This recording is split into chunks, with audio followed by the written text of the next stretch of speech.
Assalamualaikum warahmatullahi wabarakatuh. Kisah Namrud yang menikahi ibu kandungnya sendiri karena tak kuasa melihat kecantikan sang ibu. Namrud adalah sosok penguasa kerajaan Babilonia atau Irak sekarang yang mengalami masa kejayaan pada tahun 1942 dengan peradabannya yang terkenal bernama Mesopotamia kuno. Di masanya Namrud adalah sosok raja yang zalim dan berperilaku seperti binatang. Betapa tidak, selain kejam, Namrud juga menikahi ibu kandungnya sendiri. Perilaku menikahi ibu kandungnya sendiri hanya dilakukan oleh hewan. Namun, hal tersebut justru dilakukan oleh seorang raja. Namrud atau dengan nama lain, yaitu Nimrod, adalah seorang raja zalim yang kisahnya ada di kitab suci agama-agama Samawi. Dia adalah keturunan kelima dari Nabi Nuh alaihi salam. Nasabnya antara lain dari Namrud bin Kanaan bin Khus bin Ham bin Nuh alaihi salam. Tapi ada juga riwayat lain yang mengatakan kalau Namrud bukan anak Kanaan, tapi anak dari Kush. Dan Namrud inilah orang yang pertama yang mendeklarasikan dirinya sebagai raja atas seluruh dunia. Bahkan dia juga waktu itu memaksa orang-orang untuk menyembahnya sebagai Tuhan. Hal itu pun mendapat tentangan dari seorang nabi yang hidup sezaman dengannya, yaitu Nabi Ibrahim alaihi salam. Namrud menikah dengan ibu kandungnya sendiri yang bernama Semiramis atau Samiram. Semiramis sendiri menikah dengan ayahnya Namrud, Kanaan, pada saat usianya masih remaja. Namun setelah menikah, beberapa hari kemudian Kanaan meninggal dunia. Saat Namrud lahir, dia tidak punya sosok ayah. Sedangkan Semiramis, sebagai wanita yang cantik dan bijaksana konon, dirinya tidak pernah disentuh orang lain. Sehingga Namrud dianggap sebagai anak yang suci. Sejarah asal-usul dirinya lah yang membuat Namrud sesumbar jika dirinya adalah anak Tuhan. Tidak hanya itu, Namrud juga terkenal paling pintar dan paling cerdas di zaman itu di antara teman-teman sebayanya. Namrud penemu ukuran jam. Dia dianugerahi kepintaran dalam hal desain matematika dan ilmu perbintangan. Namrud jugalah yang diyakini menemukan lingkaran 360 derajat.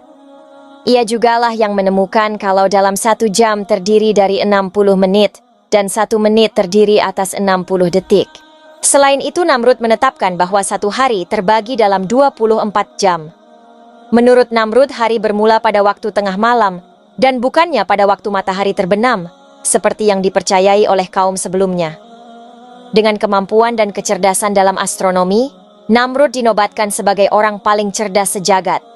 Sayangnya, dengan segala kelebihan yang dia punya, dia justru menyalahgunakannya. Namrud menyesatkan rakyatnya dengan falak atau ilmu tentang benda-benda langit untuk menciptakan berbagai sistem ramal nasib, seperti horoskop. Tujuannya agar manusia tidak memerlukan Tuhan, karena manusia bisa memprediksi dan mengubah nasibnya sendiri. Selain itu, Namrud juga membangun banyak bangunan megah dan berhala yang indah, agar manusia kagum akan ciptaannya sendiri. Konon katanya Menara Babel yang dibangun Namrud digunakan untuk para pendeta-pendeta memuji dan menyembah Namrud. Ilmu sihir Namrud.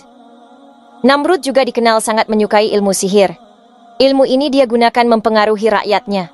Konon katanya, Namrud mempelajari ilmu sihir melalui 2 malaikat Harut dan Marut, yang pernah disebutkan dalam Al-Quran.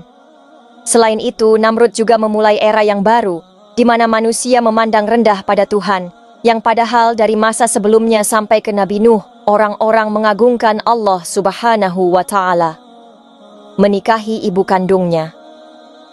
Disebutkan dalam sejarah bahwasanya Semiramis menikahi Kus, cucu dari Nabi Nuh alaihi salam.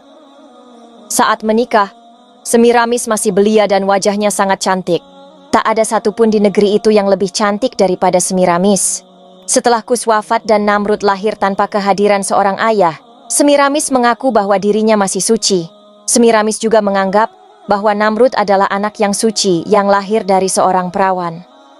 Setelah Namrud menginjak usia dewasa, Semiramis sering cemburu ketika gadis-gadis mendekati anaknya. Itu karena dia tidak mau Namrud dimiliki oleh wanita lain. Akhirnya, Semiramis pun menikah dengan anak kandungnya sendiri, Namrud yang suci dan dianggap sebagai Tuhan. Namrud akhirnya mati secara tragis. Dia disalib dan ditempatkan dalam sebuah gua bersama domba. 3 hari berikutnya, batu yang menutup mulut gua itu terguling, dan terlihat pintu masuk ke dalam gua sudah terbuka. Dikatakan bahwa ketika itu, jasad Namrud telah menghilang. Tak ada apapun di dalam gua tersebut setelah kematian Namrud. Sehingga sejak saat itu, mereka menganggap bahwa Namrud sebagai dewa mereka, menamainya dengan Osiris, Isis, dan Horus, yang artinya mereka memiliki 3 dewa. Wallahu alam bisawab. Semoga kisah